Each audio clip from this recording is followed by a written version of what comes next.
Dalam lintas sejarah Indonesia, dinamika politik di setiap rezim kekuasaan sangat mempengaruhi karakter produk hukum yang mengatur tentang organisasi kemasyarakatan atau ormas. Di masa Orde Lama, ormas lebih dikenal dengan istilah perkumpulan. Pada masa ini, pembubaran ormas dapat dilakukan melalui sebuah putusan pengadilan dengan alasan bahwa ormas tersebut dianggap melanggar hukum dan bertentangan dengan Pancasila.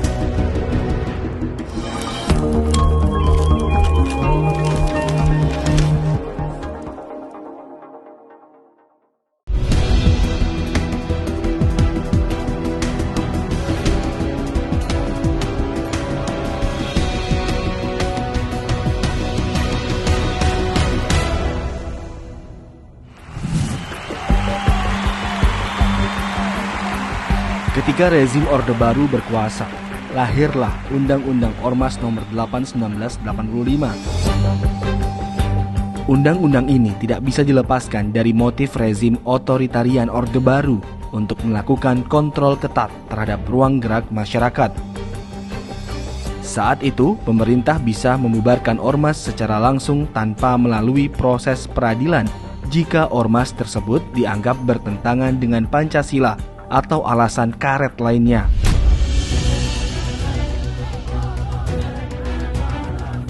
Pelajar Islam Indonesia dan Gerakan Pemuda Marhainis ditetapkan sebagai organisasi terlarang oleh pemerintah Orde Baru.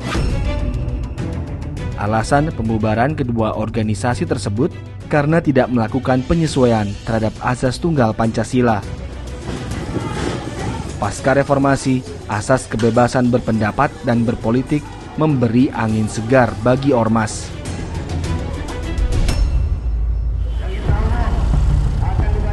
Era reformasi menjadi dekonstruksi semua kebijakan Orde Baru. Banyak ormas yang sebelumnya berasaskan Pancasila kembali pada asas mereka sebelum kebijakan tersebut diberlakukan. Pemerintah lalu merubah Undang-Undang Nomor 8 Tahun 1985 menjadi Undang-Undang Nomor 17 Tahun 2013. Dalam undang-undang ini, mekanisme pembubaran ormas dilakukan melalui peradilan dan itu pun merupakan pilihan yang terakhir setelah semua tahapan telah dilalui.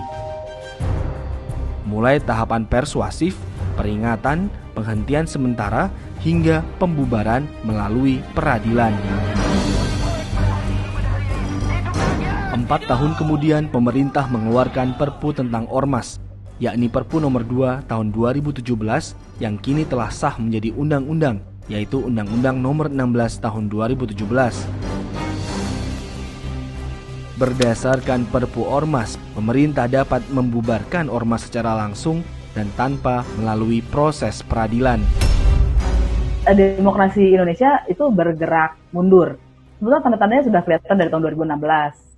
Tapi masih kabur. 2017 semakin jelas dengan Perpu Ormas, itu salah satu instrumen pada zaman Orde Baru juga begitu kan, mengendalikan ormas. 2018 semakin terang dan 2019 sudah, menurut saya sudah komplit tandanya bahwa kita mundur ke belakang. Perpu Ormas keputusan yang sangat tepat dan tegas, dan untuk menyelamatkan keutuhan bangsa. Akhirnya undang-undang yang baru ini, nomor 16 tahun 2017 ini memang cenderung mengekang kebebasan gitu.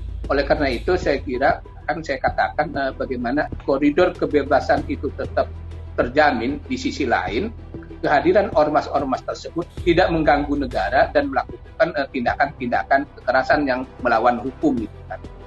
Oleh karena itu yang saya katakanlah dialog supaya ada titik temu gitu. Karena kalau negara bersifat represif melakukan pembatasan terhadap kehadiran ormas, itu tentu bertentangan dengan prinsip-prinsip demokrasi. Karena seperti di dalam teori konflik itu, ketika kekerasan dibalas dengan kekerasan itu akan melahirkan spiral kekerasan yang terus menerus gitu.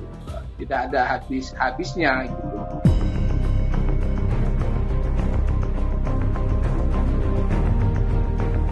Menurut data Kementerian Dalam Negeri, jumlah ormas yang terdaftar di Indonesia saat ini mencapai 400.000 lebih. Dari ratusan ribu ormas tersebut, sebagian besar konsisten memperjuangkan aspirasi dengan cara-cara yang sesuai norma masyarakat dan ketentuan pemerintah. Sementara itu, segelintir ormas tak jarang memposisikan dirinya selalu berhadap-hadapan dengan pemerintah. Saya kira kan kalau terus berhadap-hadapan seperti itu, maka proses pembangunan juga akan terganggu dan bisa jadi kemudian juga mengancam integrasi nasional gitu. Ormas kita sebagai bagian dari civil society yang menganggap negara sebagai musuh juga tidak baik gitu loh. Karena bukan tujuan begitu gitu. Kehadiran ormas itu untuk memusuhi negara bukan, tetapi adalah bagaimana bersifat kritis dan memperbaiki. Nah, untuk sikap kritis dan memperbaiki negara itu bukan melakukan tindakan-tindakan kekerasan melawan hukum, tetapi adalah bersifat konstruktif.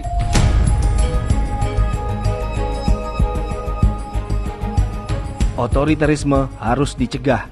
Dengan Undang-Undang Ormas, pemerintah bisa mencabut badan hukum ormas yang bertentangan dengan Pancasila. Namun, pemerintah juga harus siap putusannya diuji pengadilan.